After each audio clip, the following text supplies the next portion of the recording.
राजस्थान का जयपुर जिला और यहाँ का गांव है गुड़ा कुमावतान, जिसको मिनी इजराइल के नाम से जानते हैं। मिनी इजराइल इसलिए कहते हैं क्योंकि इसी एक गांव में 800 से ज्यादा पोली हाउस लगे हैं और ये वो इलाका है जहां पर जमीन का पानी है वो 400 फीट गहरा है और यहाँ पर बारिश भी बहुत कम होती है। इसके बावजूद यहाँ के किसान 1 एकड़ में खेती करके 25 लाख रुपए तक का उत्पादन लेते हैं एक साल में, और ये सब संभव है पोली हाउस टेक्निक की वजह से। और गुड़ा कुमावतान में पोली हाउस टेक्निक की शुरुआत की थी यहाँ के किसान खेमाराम चौधरी ने। तो आज आपको रूबरू करवाते हैं खेमाराम चौधरी से और जानते हैं कि उन्होंने किस तरह से पोली हाउस फार्मिंग की शुरुआत की और आज उनका क्या अनुभव है 10-12 साल बाद। और साथ ही ये भी जानेंगे कि पोली हाउस फार्मिंग है वो आप कैसे कर सकते हैं, उसके लिए कितना पैसा लगता है, कितनी सब्सिडी मिलती है और कितना प्रॉफिट आपको होगा। यानी कि पोली हाउस फार्मिंग की A to Z जानकारी है वो हम खेमाराम चौधरी से लेने वाले हैं।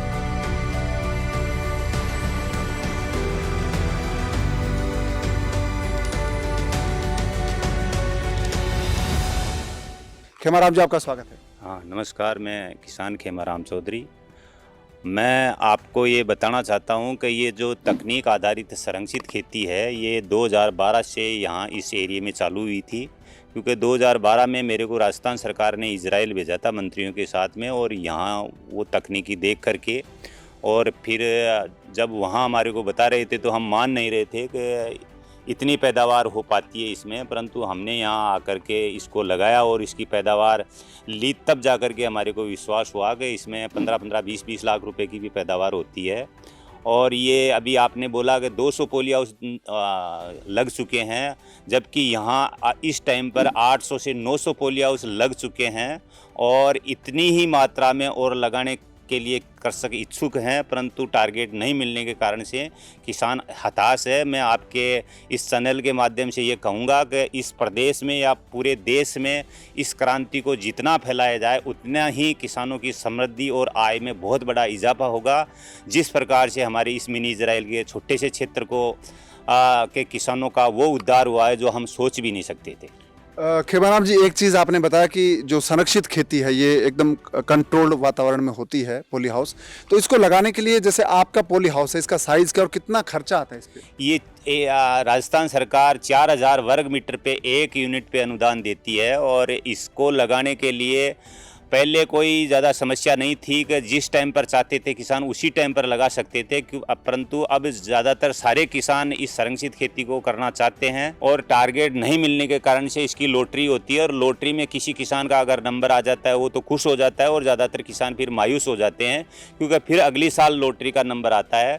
तो मैं इसमें लगाने के लिए जैसे 1 एकड़ का 4000 वर्ग मीटर का पोली हाउस होता है, इसकी साइज़ जो भी किसान की ज़मीन हो उसके आधार पर हो जाती है और इसको लगाने के लिए खर्चा जो 35 से 40 लाख रुपए का खर्चा आता है, इसमें हमारे राजस्थान में 70% और 50% 2 कैटेगरी की सब्सिडी दी जाती है। बड़े काश्तकार को 50% सब्सिडी दी जाती है और छोटे काश्तकार को मतलब 70% तक सब्सिडी दी जाती है। और लगाना कोई बड़ी बात नहीं है, परंतु इसको इसकी केयर करना और इसकी मतलब इसको चलाना, बीमारियों से कंट्रोल करना, वो सारा का सारा प्रैक्टिकल जो किसान किया हुआ है वही इसमें ज़्यादातर सफल हुआ है। अन्यथा कोई ये चाहे कि हम पोली हाउस लगा करके इसमें खेती कर लेंगे तो वो थोड़ा सा उसके लिए मुसीबत भरा हो सकता है। जी, तो अभी आपका जो एक्सपीरियंस है, खेमाराम जी सबसे पहले किसान है मेरे ख्याल से इस जयपुर डिस्ट्रिक्ट में जिन्होंने आपने शुरुआत की, तो आपका कितना साल का एक्सपीरियंस होगा और किस तरह की आपको दिक्कतें आई इसमें? मैं 2012 जब इजराइल गया तब वापस आते ही मैंने एक पोली हाउस लगाया। शुरू में कुछ समस्याएं आई, परंतु उन समस्याओं का हमारे उद्यान विभाग के अधिकारियों ने समस्या का निदान किया और इसमें पहले शुरू में हमारे को कुछ डर था, परंतु अब वो डर निकल चुका है। अब तो मेरा ही नहीं, मेरे पूरे गांव का ही डर निकल चुका है, क्योंकि हर आदमी जो मेरे को पहले पागल करार देते थे वो भी आज इस मुख्य धारा में आ गए। तो जब सक्सेस हुआ तो सारे के सारे मेरे साथ हो गए। अगर मैं इसमें फ्लॉप्स हो जाता तो कोई भी मेरे को याद नहीं करता। तो मैं आप के चैनल के माध्यम से यही कहूँगा कि ये तकनीकी बहुत अच्छी है। ये टेक्नोलॉजी के साथ में खेती वही खेती है, परंपरागत खेती, परंतु इसको टेक्नोलॉजी और तकनीक के साथ में उपयोग लिया गया है और इजराइल इसी के कारण से पूरा विश्व में कृषि प्रधान देश माना जाता है। और मैं कहूँगा या मेरी आत्मा चाह रही है कि कुछ जैसे पिछले 10 साल में इतना काम हुआ है, अगले 10 साल में मेरे हिसाब से इजराइल को पीछे छोड़ सकते हैं, बशर्ते है कि सरकार हमारे साथ रहे और किसानों का साथ देते रहे। खेमाराम जी, आपने कौन कौन सी फसलें उगाई है अब तक? कौन सी फसल ज़्यादा कामयाब रही है इसमें? ज़्यादातर इसमें सीडलेस खीरा ही सबसे अच्छा हुआ है, क्योंकि ये 50 डिग्री टेम्परेचर पे भी सहन हो जाता है, क्योंकि राजस्थान में ज़्यादा सर्दी खूब पड़ती है तो पाला मतलब गर्मी भी खूब पड़ती है। तो गर्मी के हिसाब से हमने 8-10 साल में, पिछले 8-10 साल में ज़्यादातर 90% खीरा ही की उत्पादन ही लिया है। और अभी इस पिछले 2 साल में हमने कुछ चेरी टमाटर, शिमला मिर्च, जैसे अभी ये इस पोली हाउस के अंदर फुल गर्मी में भी शिमला मिर्च लगी हुई है, तो हम ये टेक्नोलॉजी के साथ में फोगर चला करके इसमें ह्यूमिडिटी बरकरार रख करके पहले हमने इसमें स्वीट कॉर्न लगाई, फिर उसके बाद में हमने इसमें गेंदा लगाया और गेंदे के बाद में हमने शिमला मिर्च लगाई। गेंदा अभी भी लगा हुआ है, तो ये गेंदा और स्वीट कॉर्न के साथ में इसमें ह्यूमिडिटी बरकरार रही, उसी के कारण से ये पौधे लग पाए। और अब ये जो ऑफ सीजन में जो दीपावली के ऊपर अगर शिमला मिर्च का भाव रहेगा 250, 300, 400 रुपए किलो तक की भी बाजार होता है, तो किसान के एकदम से कहीं तो ये 80 से 100 रुपये बिकेगी, कहीं 300 से 400 रुपये बिकेगी, तो 4 गुना बढ़ोतरी तो भाव में हो जाती है। तो किसानों को यही संज्ञान देता हूं कि जो भी किसानी करे तकनीकी में, तो वो थोड़ा सा मतलब मौसम के विपरीत करे और रिस्क लेने की कोशिश करे, जिससे क्योंकि सीजन पे आपको जो मार्केट मिलने वाला होता है वो मार्केट नहीं मिल पाएगा और ऑफ सीजन में आपको मनचाहा मार्केट मिलता है। सर, एक चीज़ आपसे और जानना चाहता हूँ कि राजस्थान में पानी की बड़ी समस्या है। भारत के बहुत सारे जो 70% किसानों पानी की कमी से जूझ रहे हैं, तो आपका जो एरिया है इसमें नहरी सिंचाई तो है नहीं, ज़मीन का पानी भी लिमिटेड है, तो आप पानी का मैनेजमेंट कैसे करते हैं? हमारे यहाँ हम जब संरक्षित खेती चालू किया 2012 में, उससे पहले कुछ पानी था, परंतु अभी इस टाइम पर हमारे बिल्कुल भी पानी जो अंडरग्राउंड पानी है वो ख़त्म हो चुका है। हम तो इसमें जो पोली हाउस के ऊपर का छत का पानी होता है उसको हर पोली हाउस के साथ में हमने फार्म पॉन्ड बनाया और उस पानी को जो वर्षा जल होता है उसको हम उसमें इकट्ठा करते हैं और उसी को पूरे साल भर हम धीरे धीरे बूंद बूंद सिंचाई के माध्यम से इसका सिंचाई के काम में लेते हैं। तो हमारा एवरेज ज़्यादातर 2 फसल इसमें आराम से निकल जाती है। कभी कभार अगर कम पड़ता है तो हमारे थोड़ा बहुत अंडरग्राउंड पानी भी है, परंतु अंडरग्राउंड में ज़्यादा ईसी और पीएच होने के कारण से उस पानी को हम अच्छा नहीं मानते, इसलिए हम ज़्यादातर बरसात के पानी पे ही निर्भर रहने की कोशिश करते हैं। अगर हम वो अंडरग्राउंड पानी लेंगे तो हमारी ज़मीन खराब हो जाएगी और फिर हम आगे उत्पादन नहीं ले सकेंगे। सर, आपका जो खेत है कितना इसका साइज और कितने आपके पोली हाउस है खुद के और कितने तालाब हैं आपके पास? मेरे शुरू में 1 पोली हाउस लगाया था और धीरे धीरे आज 10 साल के अंदर मेरे 8 पोली हाउस लग चुके हैं, 8 एकड़ में हो चुका है और मेरे 4 फार्म पॉन्ड बने हुए हैं, जिसमें हमारे 8 पोली हाउस का पानी सब में उन्हीं में हम इकट्ठा करते हैं और बूंद बूंद सिंचाई के माध्यम से जिस प्रकार से फसल को ज़रूरत पड़ती है उसी हिसाब से हम उसको यूज लेते हैं, क्योंकि वो वर्षा जल हम अमृत मानते हैं और अमृत जल को हम सदुपयोग भी उसी प्रकार से करते हैं। तो ये तकनीकी है, अगर तकनीकी भारत के किसान सभी अपनाएंगे तो मेरे हिसाब से उनके भी अच्छे दिन दूर नहीं हैं, क्योंकि ये तकनीकी के साथ में हम इसमें घुसे और मैं देश के सभी किसानों को यही कहूँगा कि तकनीकी बहुत अच्छी है, इस तकनीकी में आप घुसे और मैं भी जो सहयोग होगा मेरे से मैं आपका सहयोग करने की कोशिश करूँगा। तो जो किसान है वो ट्रेनिंग के लिए यहाँ पर आ सकते हैं, विजिट कर सकते हैं देखने के लिए? हाँ, विजिट कर सकते हैं, परंतु यहाँ अभी मार्केट से शहर से दूर होने के कारण से, साधन की व्यवस्था होने के कारण से कोई पैदल आने वाले किसान नहीं आए, जो भी आए वो अपना साधन लेकर के आए, विजिट करें। सर, एक चीज रह गई कि भारत के जो किसान है खेती तो करते हैं, आपके आसपास के बहुत सारे किसान करते हैं, लेकिन उनकी सबसे बड़ी जो दिक्कत है कि कमाई बहुत कम होती है, उनका अर्निंग का बहुत, ट्रेडिशनल खेती में तो क्या होता है बहुत कम होता है। तो 1 एकड़ में अगर पोली हाउस लगा के कोई किसान खेती करे सब्जियों की या किसी भी तरह से, तो कितनी अर्निंग हो सकती है? मैं जो परंपरागत खेती करते हैं उन किसानों के लिए कहूँगा कि अगर वो एक साइड में तो 20 बीघा जमीन में खेती करे तो उसमें भी उनका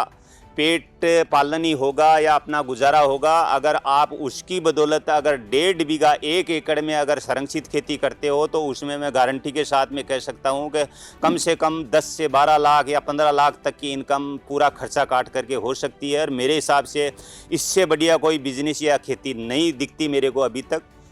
और इसके अलावा भी अगर कोई और किसान नई तकनीकी में, जैसे मैं अभी हाइड्रोपोनिक में की सोच रहा हूँ, मशरूम की सोच रहा हूँ, तो उसमें भी बहुत अच्छा पैसा है, तो मैं उसके बारे में करने के बाद में बता पाऊँगा कि वो कितना अच्छा होगा या कितना सही है या नहीं है। तो खेमाराम जी आपने बहुत अच्छी जानकारी दी। और एक इस बार खेमाराम जी नई मिर्ची की जो खेती शुरू की है वो कौन सी मिर्च है, कौन सा आप लेके आए हैं? वो सेल्फ पोलिनेटेड मिर्ची है। गत वर्ष भी मैंने एक पॉली हाउस में लगाई थी। वो बाहर के देशों से वो बीज आया है और उसको हमने टाई अप किया है। टाई अप भी बहुत अच्छा रेट की मिली है हमारे को, क्योंकि वो सेल्फ पोलिनेटेड होने के कारण से उसका मार्केट हर जगह होता है। तो वो अगर सफल रहा तो हम आगे सारे किसानों को उसी के बारे में जानकारी देंगे, क्योंकि खीरे में थोड़ी सी तकलीफें, पत्ते चौड़े होने के कारण से बीमारी कंट्रोल कम होती है। और शिमला मिर्च या मिर्ची में बीमारी का अटैक पहले बात तो होता ही कम है, और होता है तो उसका कंट्रोल हो जाता है। तो मैं सभी किसानों को उसके बारे में अगली साल जानकारी दूंगा अगर वो सफल रही, क्योंकि मैंने गत वर्ष बोया था तो उसका मेरे टाई अप नहीं था, तो भाव कम होने के कारण से वो अच्छे पैसे नहीं मिल पाए। आगे मैं कोशिश करूंगा कि अब की बार जो मेरे को भाव जो तय हुआ है, टाई अप हुआ है, उसका मैं पूरा बायोडेटा लेकर के अगली साल में जरूर आपको जानकारी दूंगा। तो खेमाराम जी बता रहे हैं कि खुद पहले करके देखेंगे, उसके बाद आप किसानों को सजेस्ट करेंगे, ये सबसे अच्छी चीज़ है।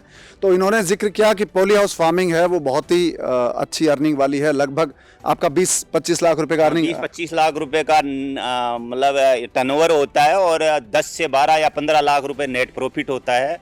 तो ये बहुत अच्छी इनकम है ये किसान के लिए। मैं किसान अपनी ज़िंदगी में यही मानता है कि मैं करोड़ रुपए कमा पाऊंगा अपनी खेती में, परंतु करोड़ रुपए परंपरागत खेती में तो वो कभी ज़िंदगी में भी नहीं कमा पाएगा, इस संरक्षित खेती में कमा पाएगा। और मेरा एक सपना था कि मैं कभी लाखों छोड़ करके करोड़ों देख सकता हूं, परंतु आज मेरा सपना पूरा हुआ कि मैं आज हर साल करोड़ों का टर्नओवर कर रहा हूं। तो देश के हर किसान को चाहिए कि वो भी लाखों का नहीं करोड़ों का सपना पूरा करे। ये सपना इस संरक्षित खेती में आने से ही होगा, अन्यथा आप ये सोचते हो कि हम परंपरागत खेती में इस सपने को पूरा करें, वो नहीं हो पाएगा। धन्यवाद। तो खेमाराम जी ने बताया कि पॉली हाउस आप फार्मिंग शुरू कर सकते हैं। अगर आप विजिट करके देखना चाहते हैं कि यहाँ पर आ सकते हैं। अगर आप दूर दराज के किसान हैं, विजिट नहीं कर सकते हैं, या आप पॉली हाउस फार्मिंग फिर भी सीखना चाहते हैं, तो आप एक काम करिए, फ्रीडम ऐप डाउनलोड कर लीजिए। उस पर एक बहुत ही डिटेल्ड कोर्स है, उसमें आप घर बैठे मोबाइल फ़ोन पर पॉली हाउस का जो फार्मिंग है उसको पूरी डिटेल सीख सकते हैं। सब्सिडी लेने का तरीका, पॉली हाउस कैसे लगाना है, कैसे उसमें खेती करनी है, आपको पूरी डिटेल मिलेगी। हाइड्रोपोनिक्स का जिक्र किया, वो भी कोर्स आपको मिल जाएगा। ऑर्गेनिक फार्मिंग है उसका भी कोर्स मिल जाएगा। तो फ्रीडम ऐप पर बहुत सारे कोर्सेज हैं खेती बाड़ी के, जो आपको घर बैठे जो टेक्निक खेमाराम जी कर रहे हैं वो आप घर बैठे सीख सकते हैं। लेकिन आप यहाँ भी आ सकते हैं प्रैक्टिकल नॉलेज के लिए। तो आज ये मिनी इजराइल का दौरा है। तो आपसे मुलाकात होगी अगले वीडियो में किसी नए टॉपिक, नई जानकारी, नई कहानी के साथ। तब तक आप अपना ख्याल रखिए, दीजिए इजाज़त, नमस्कार।